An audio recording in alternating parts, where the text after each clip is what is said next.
ഈശോ മിശിഹായ്ക്ക് സ്തുതിയായിരിക്കട്ടെ. വിശുദ്ധ യോഹന്നാൻ എഴുതിയ സുവിശേഷം 6-ാം അധ്യായം 51-ാം വാക്യം.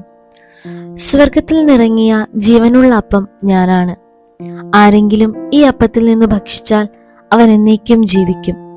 ലോകത്തിന്റെ ജീവന് വേണ്ടി ഞാൻ നൽകുന്ന അപ്പം എൻ്റെ ശരീരമാണ്. ഈ വചനം നാം എല്ലാവരും കേട്ടിട്ടുണ്ടാവും.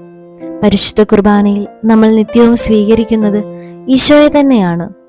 ഇത് നമുക്കായി തെളിയിച്ചു തരുന്ന ഒരു മഹാത്ഭുതമാണ് മെക്സിക്കോയിലെ ടിക്സ്ല എന്ന സ്ഥലത്ത് 2006 ഒക്ടോബർ 21 നടന്നത്.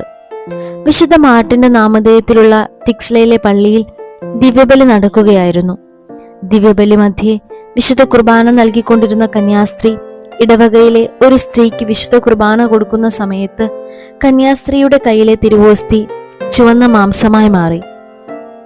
ഇതിനെക്കുറിച്ച് കൂടുതൽ പഠിക്കാൻ അപ്പോഴത്തെ ബിഷപ്പ് ഒരു തിയോളജിക്കൽ കമ്മീഷനെ ഏൽപ്പിക്കുകയും ചെയ്തു. അർജന്റീനയിലെ ബ്യൂണസ് ഐറിസിലെ സെന്റ് മേരീസ് ഇടവകയിൽ നടന്ന ദിവ്യകാരുണ്യ അത്ഭുതത്തിന്റെ ഗവേഷണ പഠനങ്ങൾ നടത്തിയ ഡോക്ടർ റിക്കാർഡോ കാസ്റ്റിനോൺ ഗോമസ് തന്നെയാണ് ഇവിടെയും ഗവേഷണ പഠനത്തിന് നേതൃത്വം നൽകിയത്. എന്നാൽ പഠനങ്ങളിലൂടെ അവർ കണ്ടെത്തിയ കാര്യങ്ങൾ ഏവരെയും അത്ഭുതപ്പെടുത്തി. ആ തിരുവോസ്തിയിൽ ഉണ്ടായിരുന്ന രക്തത്തിൽ ഹീമോഗ്ലോബിന്റെയും DNA-യുടെയും സാന്നിധ്യം കണ്ടെത്തുകയും ആ മാംസം മനുഷ്യ ശരീരത്തിലെ ആന്തരിക അവയവമാണെന്നും അവർ കണ്ടെത്തി. മുൻപ് നടന്ന ദിവ്യകാരുണ്യ അത്ഭുതങ്ങളിൽ കണ്ടെത്തിയതുപോലെ ഇവിടെയും രക്തം AB പോസിറ്റീവ് വിഭാഗത്തിൽപ്പെട്ടതാണെന്നും ഹൃദയകോശങ്ങളാണ് ഈ മാംസ കഷ്ണം എന്നതും എല്ലാവരെയും വളരെ വിസ്മയിപ്പിച്ചു.